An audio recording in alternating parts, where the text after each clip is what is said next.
What's up, Dan Blewett here. Today we're going to cover the most common fastball locations that you're going to throw. So what I want you to think about is that each pitch in each location is its own sort of tool. So just like a carpenter would take a set of tools, a screwdriver, a saw, a chisel, all these different tools to the job site, you as a pitcher are going to go out to the mound with lots of different tools. And it's not just fastball and slider. It's not just fastball and changeup. It's fastball down and away, fastball inner half, fastball that I elevate, changeup that I bounce, slider that I break onto the outer third of the plate.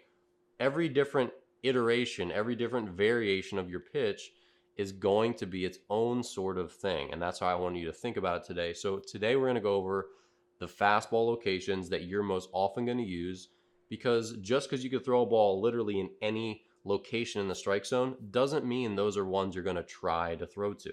There's an infinite number of places you could throw a pitch, but most of them are just going to reach that spot by error because you missed your spot and that's where you threw it. But there's a handful, which we'll talk about, that you're always going to be trying to use. Those are the tools that will carry you from today all the way to the major leagues.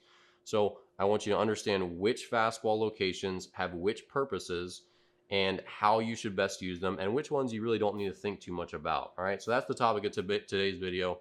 So if you're new to the channel, definitely stick around, subscribe, share this with a friend. I put out new videos each week, and I hope you enjoy this one. Okay, so let's talk about the main fastball locations that you're going to use as a pitcher. So there's not nearly as many as you think, and basically the way I want you to think about this is really all your fastballs are different tools. So just like a carpenter could have one chisel, he could also have like 6 or 7 chisels that all do a different job, right? They have different thicknesses and they're better for shaping one project than another. So with your fastball, you're going to throw it in different locations, and there's a lot of variations in the strike zone. Like you can throw it in infinite locations, right? But there's a lot of places that you would always completely intend to avoid. That's obviously like the heart of the plate, maybe like heart of the plate but over here, right? So some certain vertical locations we're pretty much going to avoid all the time. So our default locations, number one, when a catcher sets up, he's always setting up for the bottom of the strike zone. You never see major league catchers do what little league catchers do, which is this. They put their glove like right in the middle of the plate, and that's just home run zone. So I don't know why they want to put their glove there, but really the bottom board of the strike zone is going to be our default location for anything that's not trying to get a strikeout. So the bottom board of the strike zone is going to be right below the kneecap. So, we're going to go corner. So if we have a lefty, I put this bat here for a reason. If we have a lefty, that means inner corner, inner third, inner half, middle of the plate, outer half, outer third, and outer corner. All those are your different chop up locations of the plate. We can slice this thing however we want and go inner to outer. The one location we'll probably avoid is inner half, because inner half has a little less of a purpose where hitters don't quite get jammed as much on the inner half, and so they can tend to get their barrel out, and that's kind of like a little bit of an easy pitch to hit. It definitely depends on the hitter. So this is a guy that looms over the plate, or a guy that reaches across the plate a lot, or has a sort of opposite field approach, then inner half can definitely work because it kind of serves as more of the inner third. But really, if you throw a ball inner half and you don't throw super hard, or the guy doesn't have a really slow bat, or maybe a little bit of a long swing, inner half's not the hardest pitch in the world, to hit. So inner half is maybe one that we X off. Outer half is great. But again, inner corner, inner third, middle, outer half, outer third, outer corner.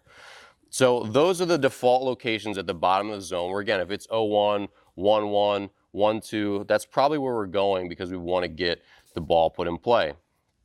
Beyond that, when we're starting to go to more like purposeful pitches, we're going to start to take this bottom row and we're going to go up a little more. So a little bit under the hands, right around here on the inner corner or inner third, is a good location. Especially with the righties, it's tough for them to get to this pitch. Lefties have a little bit of a naturally loopier swing, so they can tend to get to this one just a little bit better. But this is a really good jam pitch just below the hands. And then hunting the hands is something where we're trying to get a guy to swing. If he maybe swings and pops it up or strikes out, then great. If he doesn't, it sets up our breaking ball thereafter. So maybe we went fastball outer half, fastball away, and then we went a fastball up and in. we could get him out right here. If not, maybe we bounce a changeup or we bounce a breaking ball. So this pitch a little bit above, kind of like mid-thigh, has its own purpose. The pitch right underneath the hands has another heavy jam purpose. And then the last pitch that we'd really go to as a pitcher is the elevated fastball looking for a strikeout. And this is going to be a little bit of, right, the letters are a little bit above. And this is a pitch that, again, we're looking for a zero-sum outcome, which is they swing and they strike out, or they take and it's a ball. Hopefully it's high enough where those are the only two results. We don't want to throw one right here where they could definitely potentially drive it. Now, if you throw super hard, you'll get away with this pitch here and there. You know, I've thrown tons of fastballs that were at the belt or a little bit above that went by guys. But at the same time, that's not a very certain outcome. When I throw one at the letters, it's a much more certain outcome because I know if they do bite and chase it, they're probably going to strike out. Again, you can never be completely certain. I've had guys foul tip balls at their face, but at the same time, at the letters, very high probability that they either swing and strike out or they take and it's obviously going to be a ball. So 1 location, 2, 3, 4, 5, 6, 7, 8, and 9. Those 9 are pretty much the main ones in the arsenal. And that's not to say that you won't get away with other pitches, because you will, right? You'll throw every possible variation in the strikeout and the strike zone as you could. The more pitches you throw, you know, you throw thousands and thousands in a career, but your goal is never like outer half and up, outer third and up. That's not really a very purposeful pitch, because when the ball starts to go up, yeah, hitters can definitely pop it up. They can definitely swing and miss more, but you also start to see balls fall over the infield that would have otherwise stayed on the infield ground if they put, you know, if you were down the zone. So when you throw pitches up here out and away, yeah, you'll get some swings and misses here and there, but it's also a good pitch for a hitter to poke over the infield and that soft line drive that gets the job done. Whereas this pitch, if that pitch is here, now they can't poke that over the infield. They're just going to poke this into the second baseman's mitt or the shortstop's mitt, and they're going to be out. So yeah, there's a lot of data that suggests that, you know, pitchers should be pitching up more and more. As a youth pitcher, as an amateur pitcher, that's still not really the case. We still need to master these locations that have a strong purpose.